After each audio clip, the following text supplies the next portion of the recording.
High বন্ধুরা, Jhuma Bengali kitchen থেকে YouTube চ্যানেলে তোমাদের সকলকে স্বাগত জানাই। আজ নিয়ে এসেছি ডিমের একটা দারুণ মুখরোচক রেসিপি। আর ডিমের এই রেসিপিটি রুটি, ভাত এসবের সঙ্গে খেতে লাগে দারুণ, কিন্তু খুবই সাধারণ একটি রান্না। আর এইভাবে একদিন আমার মতো বানিয়ে দেখো, খেতে কিন্তু খুবই অসাধারণ হয়। আমি এখানে 3টে ডিম নিয়েছি, আর পোস্ত নিয়েছি, রসুন কতগুলো নিয়েছি, কতগুলো শুকনো লঙ্কা নিয়েছি। ডিমটা তোমাদের প্রয়োজন মতো তোমরা নিতে পারো। পোস্তটা একটু বেশি করেই দেবে। পোস্ত যত বেশি হবে রেসিপিটা তত দারুণ হবে। আর কতগুলো শুকনো লঙ্কা নিয়েছি। আমি ঝালটা খেতে ভালোবাসি, তাই লঙ্কাটা বেশি দিয়েছি। তোমরা চাইলে কমও দিতে পারো কিংবা বেশিও দিতে পারো। পোস্ত, লঙ্কা, রসুন শুকনোটা আগে একটু পেস্ট করে নিলাম। এরপর সামান্য জল দিয়ে আরও একটু পেস্ট করে নেব। এদিকে এক এক করে ডিমগুলো আমি ফাটিয়ে রেডি করে নেব। দেখো, ডিমগুলো এইভাবে ফাটিয়ে নিলাম। 3টে ডিমই আমার ফাটানো হয়ে গেছে। এবার সামান্য একটু লবণ দিয়ে ভালো করে চামচ দিয়ে ফেটে নেব। ডিম যত ভালো করে ফেটানো হবে রেসিপিটা তত দারুণ খেতে লাগবে। ডিম ফেটানো হয়ে গেছে। এদিকে গ্যাসের ফ্লেম অন করে কড়াই বসিয়ে দিয়েছি। কড়াইতে সামান্য একটু তেল দিয়ে ডিমটা ঢেলে দিলাম। দিয়ে ভালো করে খুন্তি দিয়ে এইভাবে নেড়ে চেড়ে একেবারে ঝুরঝুরে করে ভেজে নেব। দেখো, এইভাবে ঝুরঝুরে করে ভেজে নিতে হবে।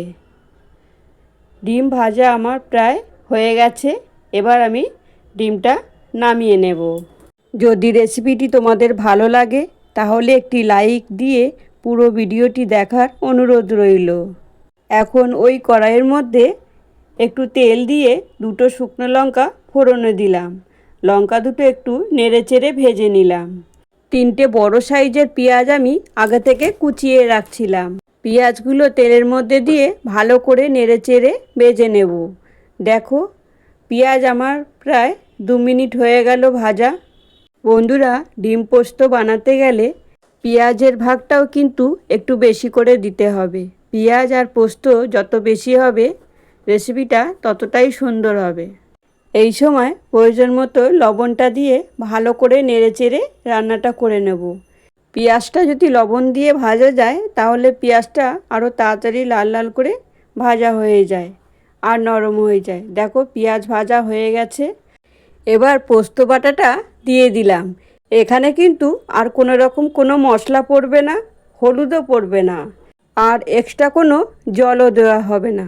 এবার ভালো করে নেড়েচেড়ে রান্নাটা করে নেব।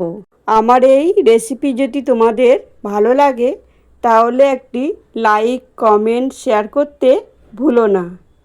আর পাশে থাকা বেল বোতামটি প্রেস করে দিও, তাহলে আমি যত নিত্য নতুন ভিডিও আপলোড করব সবার প্রথমে নোটিফিকেশন তোমাদের কাছেই পৌঁছাবে। পোস্ত আর পেঁয়াজ ভালো করে ভাজা হয়ে গেছে। এখন ঝুরঝুরে করা ডিম ভাজাটাও ঢেলে দিলাম। এবার আরও ভালো করে নেড়েচেড়ে রান্নাটা করে নেব। তাহলে আজকের রেসিপি তোমাদের কেমন লাগলো একটা কমেন্ট বক্সে কমেন্ট করে জানিও। ডিম, পোস্ত, পেঁয়াজ সব কিছু একেবারে ভাজা ভাজা হয়ে সব কিছুর থেকে একেবারে তেলও রিলিজ হয়ে গেছে। আর এই সময় ডিম পোস্ত আমার রেডি। এবার একটা সার্ভিং বলে সার্ভ করে নিলাম। দেখো, অবশ্যই বন্ধুরা এইভাবে একদিন বানিয়ে খেয়ে দেখো, দারুণ লাগবে। না খেলে বুঝতে পারবে না। তাহলে আজকের ভিডিও এই পর্যন্ত। ফিরে আসছি আবারও এক রেসিপি নিয়ে। এখন সকল বন্ধু সুস্থ থেকো, ভালো থেকো, সবাইকে ভালো রেখো। আর এতক্ষণ সময় তোমরা আমার পাশে থেকে পুরো ভিডিওটা দেখার জন্য অসংখ্য ধন্যবাদ। তাহলে আজ আসি, আবারও ফিরে আসছি নতুন এক কোনো রেসিপি নিয়ে। দেখা হচ্ছে নতুন কোনো রেসিপিতেই। এখন টাটা, বাই বাই।